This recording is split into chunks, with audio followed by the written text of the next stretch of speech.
বিড়ালটা অনেক অসুস্থ হয়ে গিয়েছিল, তো ডাক্তার দেখাইছি। ডাক্তার দেখানোর পরে আপনার বলছে এটা ট্রিটমেন্ট দিতে হবে। ট্রিটমেন্ট করার জন্য মেডিকেলে ডাক্তার দেখালাম। তো এটার হলো কি, শরীরের পানি শুকায় গেছে আর 2 হাত 2 পা প্যারালাইসিস হয়ে গেছে। তো ডাক্তার দেখানোর পরে বলল কি এটা কি করলে এটা সুস্থ হবে কি না হবে না।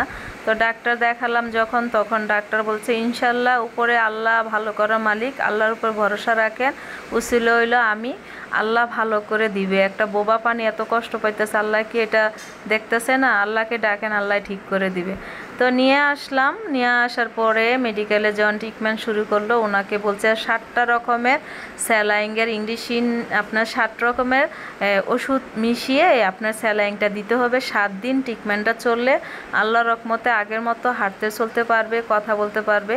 তো আমি 3 দিন হলো ওর চিকিৎসাটা, আজকে নিয়ে 3 দিন হলো আমি দিচ্ছি। মাশাল্লাহ আগের থেকে একটু সুস্থ হয়েছে, কথা বলতে পারে, একটু দাঁড়াইতে পারে।